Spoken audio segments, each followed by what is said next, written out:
आज का दिन भारत के नहीं दुनिया के इतिहास में मध्य प्रदेश के संदर्भ में तो हमारे बीच माननीय यशस्वी प्रधानमंत्री श्रीमान नरेंद्र मोदी जी जब यहां पधारे हैं तो मान के चलो कि लाखों साल जब पृथ्वी पे अवतरण हुआ हो गंगा जी का, और गंगा जी के अवतरण में जो भागीरथ जी की भूमिका थी, पूरी गंगा जी ने सबको एक तरह से नया जीवन दिया। ऐसे आधुनिक भागीरथ यशस्वी प्रधानमंत्री श्रीमान नरेंद्र मोदी जी का जोरदार अभिनंदन करें।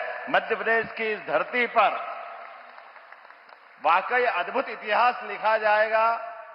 हमारे आज के इस मंच पर माननीय गवर्नर महामहिम श्रीमान मंगू भाई पटेल साहब, माननीय कृषि मंत्री श्रीमान शिवराज सिंह जी चौहान भाई साहब, इस अवसर पर माननीय वीरेंद्र खटीक जी केंद्रीय मंत्री भारत सरकार, माननीय यशस्वी सांसद और भाजपा के प्रदेश अध्यक्ष श्रीमान विष्णुदत्त शर्मा जी, समूचा मंच, एक अलग प्रकार की राजनीति हमारे अपने सामने 10-12 साल में कैसे परिवर्तन लेती है। ये यशस्वी वास्तव में माननीय मोदी जी का जो कार्यकाल है आज सुखद संयोग है।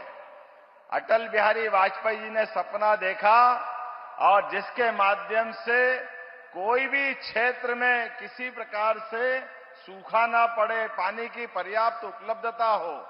मैं यहां साधु संत सहित पूरा समाज बैठा है। कभी कल्पना करना मुश्किल था कि हमारे मध्य प्रदेश के संदर्भ में जब भी सूखा पड़े माननीय प्रधानमंत्री जी, तो आंख मीच के लोग जान लेते थे सूखा पड़ा मतलब बुंदेलखंड में सूखा पड़ा, क्योंकि यहां सदैव से पानी की इतनी कठिनाई थी, इतनी परेशानी थी कि जैसे ही सूखे की खबर आती, बारिश कम होती, लोग अपने दरवाजा निकाल करके अपने दरवाजे की जगह ईंट से दीवार बना करके उसको लीप करके लोग अपना घर छोड़ के चले जाते थे, क्योंकि यहां रह करके अपनी मेहनत मजदूरी आजीविका के लिए कुछ होता नहीं।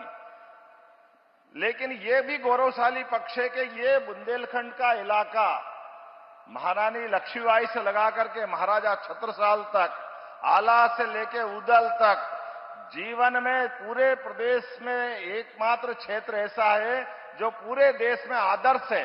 कितनी सत्ता आई, कितनी गई, किसी के आगे अपना सर नहीं झुकाया, किसी के आगे सरेंडर नहीं हुए, सबके आगे छाती ठोक करके देश का मान बढ़ाया, स्वाभिमान बढ़ाया। अपनी जवानी, अपना खून पानी की तरह बहाया, लेकिन परमात्मा की या एक प्रकृति की मार के आगे बेबस थे, जिसके आगे लाचार थे। बड़ा कष्ट होता था इस बात को लेकर के कि हमारा ये पूरा सब प्रकार से समृद्ध क्षेत्र केवल पानी के अभाव में, और बड़ा दुख होता है। माननीय विष्णुदत्त जी ने भी कहा है, कांग्रेस के लोग आते वर्षों तक सरकार बनाते रहिए, झूठ बोलते रहिए, गरीबों की झोपड़ी में जाकर के वोट तो ले लिए, लेकिन वोट लेकर के सब भूल जाते। बाद में बुंदेलखंड का ये पैकेज दे देंगे, बुंदेलखंड को वो पैकेज दे देंगे, कोई पैकेज नहीं दिया। मैं आपका आभार मानता हूं 2 कारण से। आज आपने यहां आकर के जो मध्य प्रदेश पे कृपा की, और 8 दिन पहले राजस्थान के माध्यम से भी, वो भी मध्य प्रदेश पे कृपा की, 35,000 करोड़ की वहां हमको योजना का लाभ दिया। पार्वती, काली सिंह, चंबल के माध्यम से वो ऐतिहासिक था, जिसके माध्यम से पूरा हमारा चंबल और मालवा, और आज बुंदेलखंड के 11 जिले रायसेन, विदिशा, पन्ना, दमोह, टीकमगढ़, छतरपुर, सागर, पूरे क्षेत्र के अंदर पीने का पानी, खेती के अंदर 8.5 लाख हेक्टर, किसको कहते हैं 8.5 लाख, गजब। वास्तव में जितना बड़ा पूरा इलाका सिंचित होने वाला है, और पीने के पानी के लिए लोगों को जो कठिनाई आती थी वो हल होगी, उद्योग धंधों को पानी मिलेगा। और अब आपके आइडिया से तो आज हमारी सोलर परियोजना भी बनके लोकार्पित हो रही है।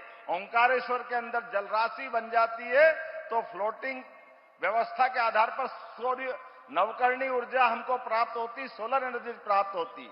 माननीय शिवराज जी यहां बैठे हैं, आपके माध्यम से उस प्रयोग का वहां एक बार आज लोकार्पण होने वाला है। मैं मान के चलता हूं कि आज आपका आना कई मामलों में हमको अलग प्रकार से आनंद भी दे रहा है।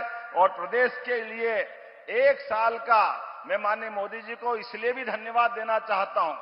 आपने अपने आने के बाद शासन के सूत्रों के माध्यम से सुशासन की स्थापना की, गरीब, युवा, महिला, किसान सब वर्गों की चिंता की और लोकतंत्र की भी चिंता की। लोकतंत्र में गरीब परिवार से आकर के, किसान परिवार से आकर के इतने बड़े राज्य का मुख्यमंत्री बन जाए, ये केवल आपके आशीर्वाद से हो सकता है, अन्यथा कभी नहीं हो सकता।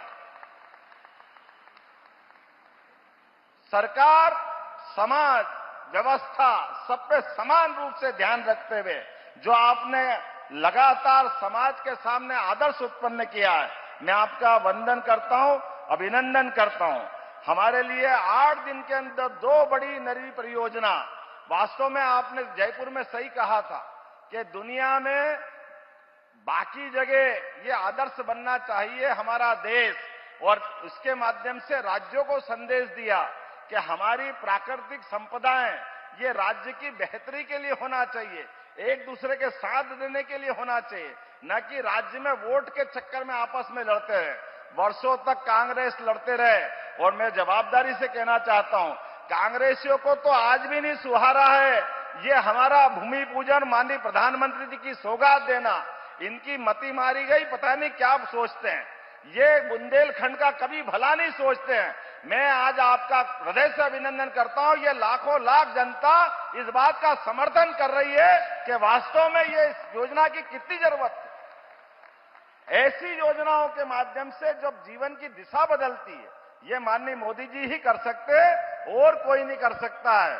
मैं आज के इस अवसर पर आपको आभार भी मानता हूं। सरकार का 1 वर्ष का जन कल्याण पर्व भी हमारा समाप्त हो रहा है। उसमें 11 दिसंबर गीता जयंती से लगा करके हमने हर दिन अलग अलग प्रकार की सौगात देते हुए, और 2 सौगात तो आपने अद्भुत दी है। 35,000 करोड़ की सौगात हमको पार्वती कालीसीन चंबल योजना के माध्यम से, 44,000 से ज्यादा करोड़ की योजना का आज का भूमि पूजन, लगभग 75,000 करोड़ तो आपका ही योगदान है। जोरदार अभिनंदन करो, ये हमारे लिए वाकई सौगात है। और सब प्रकार के लगभग 30,000 करोड़ से ज्यादा, इस प्रकार से 1,10,000 करोड़ से ज्यादा के भूमि पूजन लोकार्पण के विविध कामों का आज का हमारा जन कल्याण पर्व का पूरा होता है। माननीय मोदी साहब का जो हमेशा आग्रह रहता है कि हमारी सरकार जनता के प्रति जवाबदेह होना चाहिए, जनता के बीच उनकी योजना का उनका हक उनको मिलना चाहिए।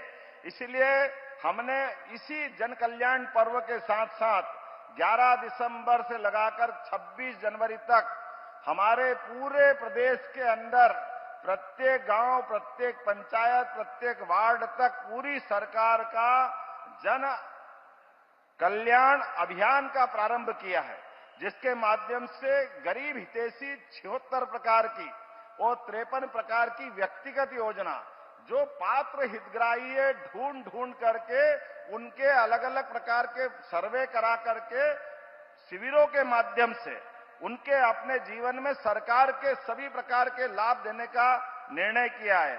जिसके माध्यम से मैं आपको बताना चाहूंगा कि आज मतलब 23 तारीख तक 7,000 से अधिक शिविर हमने आयोजित किए हैं, जिसमें 5.5 लाख से अधिक आवेदन आए थे, जिसमें 3 लाख आवेदनों का निराकरण हमारे द्वारा करा दिया गया है। ये जन कल्याणकारी योजना है। केवल हमारे इस प्रकार के भूमि पूजन लोकार्पण के अलावा भी जनता के हित की बात जनता के घर जाके करें, ये घर घर अभियान चलेगा। आज स्वर्गीय भारत रत्न अटल बिहारी वाजपेयी जी की भी जयंती है और ये सुखद संयोग है। अटल बिहारी वाजपेयी मूलतः मध्य प्रदेश के ग्वालियर के रहने वाले थे। ऐसे में आपने आकर के जो हम पे कृपा की, मैं आपका दोनों हाथ जोड़ के आपका आभार भी मानता हूं और जनता की तरफ से धन्यवाद देना चाहता हूं। अद्भुत ये आज का अवसर है, ऐतिहासिक अवसर है। ऐसे कई प्रकार के कामों के बारे में हमने प्रदेश भर में साल भर में निर्णय लिए। हमारे सभी कुलपति, हमने कुलगुरु के नाते से हमारी सांदीपनी की और भगवान कृष्ण की उस परंपरा को स्थापित किया कि गुरु परंपरा करते ही हमारे संस्कार से हम जुड़ते हैं। शासकीय पदों पे 1 लाख से ज्यादा पदों की भर्ती और 5 साल के अंदर 2.5 लाख से ज्यादा पदों की भर्ती हम करने वाले हैं। उच्च शिक्षा के माध्यम से 55 जिलों के पीएम एक्सीलेंस कॉलेज, जो 2020 की शिक्षा नीति है, इस आधार पर हमने प्रत्येक जिले में एक पीएम एक्सीलेंस कॉलेज लाने की घोषणा की है, लागू कर दिया है। हमारे छात्र छात्राओं के लिए उनकी उपाधि, उनकी अंक सूची डिजी लॉकर के माध्यम से अब उनको अपनी मार्कशीट, उनकी टीसी लेकर घूमने की जरूरत नहीं। ऐसे बहुत सारे काम करे, लेकिन एक महत्वपूर्ण काम किया है, हमने 2025 का वर्ष उद्योग वर्ष के नाते से मनाने का निर्णय किया है और अभी 6 रीजनल इंडस्ट्री कॉन्क्लेव हमने संपन्न की। उज्जैन, जबलपुर, ग्वालियर, सागर, रीवा, नर्मदापुरम, जिसमें 2.7 लाख करोड़ और मुंबई, बेंगलोर, कोयंबटूर, कोलकाता में किए गए रोड शो के माध्यम से 1 लाख करोड़ से अधिक के निवेश और भोपाल में आयोजित खनन कॉन्क्लेव में 20,000 करोड़ के और यूके और जर्मनी के माध्यम से 78,000 करोड़ के निवेश के प्रस्ताव, अर्थात संयुक्त रूप से 4 लाख करोड़ के निवेश के प्रस्ताव हमको मिले हैं और 3 लाख से ज्यादा लोगों को निजी क्षेत्र के रोजगार भी मध्य प्रदेश को मिलने वाले हैं, हमारे सभी प्रकार के लोगों के लिए। ऐसे कई प्रकार के काम मैं बता सकता हूं, लेकिन आज समय की कमी है। हम और आप केवल माननीय यशस्वी प्रधानमंत्री का ये जो अनुपम देन है और सुखद संयोग है, आपने यहां 3 यात्रा पहले की है खजुराहो में, आप मुख्यमंत्री करके आए थे, आपने यहां के कष्ट को समझा था और आप पहली बार खजुराहो की धरती पे आए और पहली बार आकर के हमारे लिए आज होली, दिवाली, सारे त्योहार मनाने का सौगात दे दिया। आज अद्भुत अवसर है, मैं आपका वंदन करता हूं, अभिनंदन करता हूं और हृदय से धन्यवाद भी देता हूं। बहुत बहुत धन्यवाद। भारत माता की जय।